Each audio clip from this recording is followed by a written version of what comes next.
Hoy vamos a adentrarnos en un momento que de verdad cambió el curso de la historia. No se trata solo de la caída de un imperio, que también, sino de la transformación completa de una fe y del nacimiento de un nuevo orden mundial. Una historia fascinante sobre cómo la desaparición de un gigante milenario dio paso a una nueva era. Muy bien, pues este es el plan que vamos a seguir. Empezaremos viendo cómo se iba apagando poco a poco la luz de Bizancio, la llamada Segunda Roma. Justo después veremos cómo surgía con una fuerza imparable el Imperio Otomano. Analizaremos ese intento desesperado de unión con Occidente, llegaremos al fatídico año 1453 y para terminar veremos cómo Moscú se levanta para reclamar el título de Tercera Roma. Un recorrido que ya verán es apasionante. Así que empecemos por el principio, o mejor dicho, por el principio del fin. Hablemos del Imperio Bizantino. Ojo que no hablamos de cualquier cosa. Estamos hablando de la mismísima heredera de Roma, un imperio que durante 1000 años fue, el faro de la cristiandad y el centro del mundo para muchísima gente. Pero claro, para cuando llegamos a la Baja Edad Media, la situación era muy distinta. Era, francamente, una sombra de su antiguo esplendor. Es que esto es clave para entenderlo todo. La caída de Constantinopla no fue cosa de un día. Fue una muerte lenta, un declive que se alargó durante siglos. Si miramos los hitos, es que es clarísimo. Primero, el desastre de Manzikert en 1071, donde pierden Anatolia, que era el corazón de su imperio. Luego, en 1204, la humillación total. Los cruzados occidentales, sus supuestos hermanos de fe, saquean la capital. Y a partir de ahí es un goteo constante.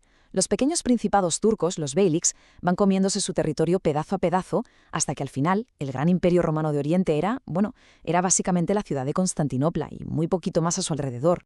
Y claro, mientras un imperio se desmorona, otro nace de sus cenizas. Y aquí es donde entran en escena los otomanos. Surgieron de todo ese caos de los beyliks en Anatolia, y aunque al principio eran solo uno más, algo en ellos era diferente. Su ascenso fue meteórico. Exacto. Es que hay que imaginarse esa Anatolia de la época como una especie de tablero de juego con un montón de pequeños señores de la guerra, los beys, cada uno con su territorio, su beylik. Y los otomanos al principio eran eso, uno más en la lista. ¿Pero qué pasó? Pues que tenían una fórmula ganadora, una combinación de elementos que los hizo destacar y al final arrasar con todos los demás. Y aquí está el secreto de su éxito. No se trataba solo de ser buenos guerreros, que lo eran. Construyeron un estado increíblemente eficaz. Por un lado tenían el componente religioso, los gazis, los guerreros de la fe, que atraían a gente de todas partes. Por otro, una innovación militar que cambió las reglas del juego, los gelízaros, una infantería de élite leal solo al sultán. Y además una administración inteligente, con los timars, para controlar el territorio. Conquistaban y organizaban, esa fue la clave. Vamos a pararnos un segundo en esto del timar, porque es genial. Básicamente, el sultán te daba unas tierras, pero no en propiedad, ojo, sino como un sueldo. A cambio, tú servías en el ejército o en la administración. ¿Qué se conseguía con esto? Pues algo fundamental. Evitaban crear nobles terratenientes con un poder propio y hereditario que pudieran rebelarse, como pasaba constantemente en Europa. La lealtad era directa y personal al sultán, un sistema brillantemente diseñado para centralizar el poder. Y con este panorama, con los otomanos ya a las puertas, llegamos a uno de los momentos más dramáticos y, por qué no decirlo, desesperados de la historia de Bizancio. Se ven completamente acorralados y hacen la única jugada que les queda, mirar a Occidente, pedir ayuda a su gran rival de siglos, el Papa de Roma. La pregunta que se hace el emperador es tremenda. ¿Y si dejamos de lado 400 años de cisma religioso? Si nos unimos a Roma, ¿nos enviarán por fin una cruzada que nos salve? Era la última carta que podían jugar, una apuesta a todo o nada, donde se jugaban no solo el imperio, sino su propia identidad. Y claro, cuando se sientan a negociar en el Concilio de Ferrara-Florencia, es como si hablaran idiomas distintos. Los bizantinos iban a pedir un ejército, iban con una mentalidad puramente política, de supervivencia. Pero el Papa tenía otra agenda. Él lo que quería era una cosa, la sumisión de la Iglesia ortodoxa. ¿Poner fin al gran cisma? Sí, pero bajo sus condiciones. Unos pedían espadas y el otro almas. Y al final firman. Se firma la unión en 1439, pero es papel mojado. En cuanto la noticia llega a Constantinopla, la gente se echa a la calle. El clero, el pueblo, todo el mundo lo ve como una traición absoluta, una venta de su fe. Y para colmo, la gran cruzada que iba a venir de Occidente, pues nunca llegó de la forma esperada. Un fracaso total. Y esta frase de Lucas Notaras, que era el último gran almirante bizantino, lo resume todo de una forma brutal. Mejor el turbante del sultán que el sombrero del cardenal. Es tremendo. Preferían ser gobernados por un musulmán a someterse a los que consideraban herejes latinos. Así de profunda era la herida y el rechazo. Con la puerta de Occidente cerrada y la unión hecha trizas, el destino de Constantinopla estaba sellado. Así llegamos al año clave, al momento en el que el mundo medieval, tal y como lo conocemos, se vino abajo. 1453, el 29 de mayo. Después de semanas de asedio, de una defensa heroica contra un ejército inmenso, las murallas caen. Los genízaros de Mehmed II entran en la ciudad. El último emperador, Constantino XI, muere luchando como un soldado más. Y con él moría un imperio de más de 1000 años. La Segunda Roma ya no existía. Pero ojo a esto porque es importantísimo. Mehmed, el conquistador, no entra en la ciudad simplemente para destruirla, no. Él se ve a sí mismo como el heredero, y por eso adopta el título de Kaiser y Rum, es decir, César de Roma.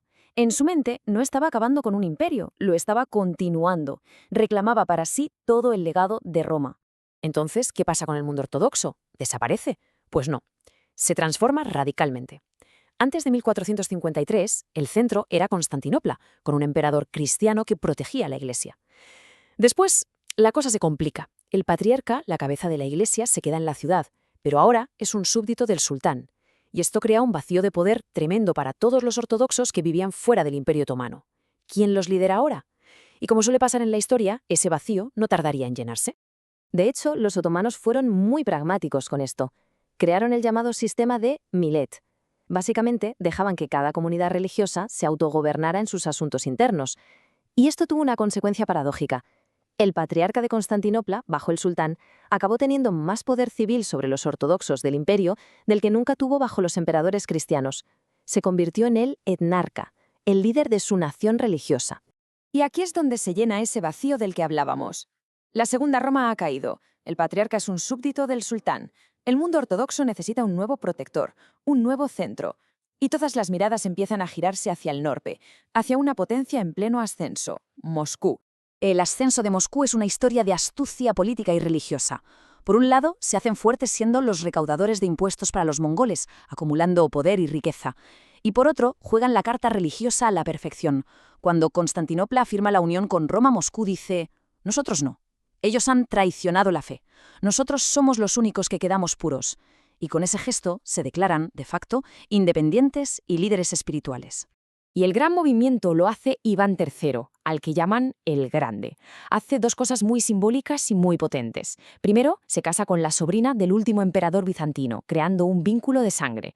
Y segundo, adopta los símbolos de Bizancio, el águila bicéfala y sobre todo el título de zar. ¿Y qué es zar? Pues es César. El mensaje no podía ser más claro. El heredero de Roma soy yo. Y así nace la famosa teoría de Moscú, la tercera Roma. La lógica para ellos era aplastante. La Roma original cayó en la herejía católica. La segunda Roma, Constantinopla, cayó en manos de los turcos como castigo por pactar con esos herejes. Así que solo quedaba una, Moscú. La tercera Roma, la definitiva, la última defensora de la fe verdadera. Y decían, una cuarta no habrá. Y esto nos deja con una reflexión final, una especie de paradoja. La caída de Constantinopla, en cierto modo, ayudó a unir a Europa occidental, les dio un enemigo común, el turco, frente al que definirse. Pero, a la vez, abrió una brecha enorme, una fractura cultural, política y religiosa con ese otro mundo europeo, el mundo ortodoxo, que ahora miraba a Moscú. Una división cuyas consecuencias de muchas maneras seguimos viendo hoy en día.